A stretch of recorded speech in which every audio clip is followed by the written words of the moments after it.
Joined by Oren Elimelech, the founder and CEO of i24News, cybersecurity firm. Thanks for being with us.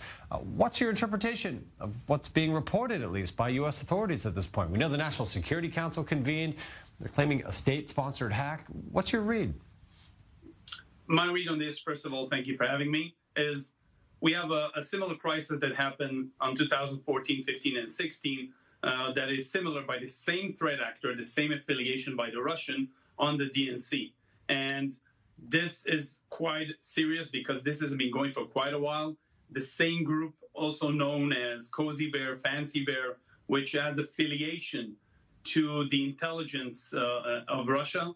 And these are sponsored. This is a sponsored group that aims to capture and get espionage information. The same attack was last week on one of the biggest cybersecurity firm, FireEye. And we have a crisis on our hand. How long has it been going on? What are they going to do with this information?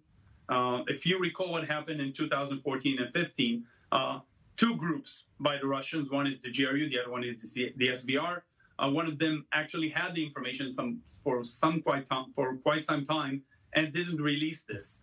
It helps them to understand and look and influence our society, our elections. And I think they're planning something ahead, and this is a serious issue. And it's not only for the Commerce and Treasury, but also for the telecom and administration agencies, and several other agencies were hacked. Now, if Russia was behind this, likely, it appears this has been going on for some months now. First of all, likely this goes a lot deeper than they're admitting, but also speaking to the depth of this hack, can a state like Russia or China, based on their capabilities, can they basically do whatever they want if they decide to take that diplomatic risk? Today, the entire battle has shifted. It's no longer just, combat as we know it. The entire landfill has changed, and definitely these countries, these great nations, Russia, China, also think about Korea. These countries' influence are able to get inside our systems, the U.S. and other countries, and stay there without you knowing. These are known as APT, Advanced Persistent Threat. And the group that has issued the attack and was also mentioned by the U.S. NSC is i24News, that is known, as I said, as Fancy Bear, Cozy Bear. And this has deep relations to the intelligence of Russia. And definitely this is a lot deeper than they would admit. And what can be done? What is being done in order to protect the most sensitive government sites and agencies from being hacked by foreign countries?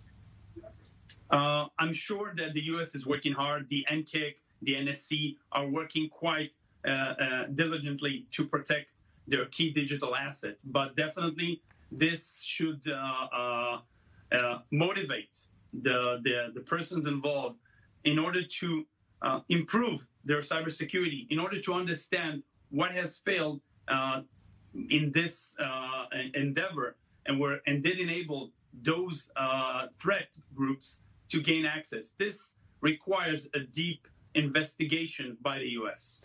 Thanks for being with us. Oren Elimelech from i24News.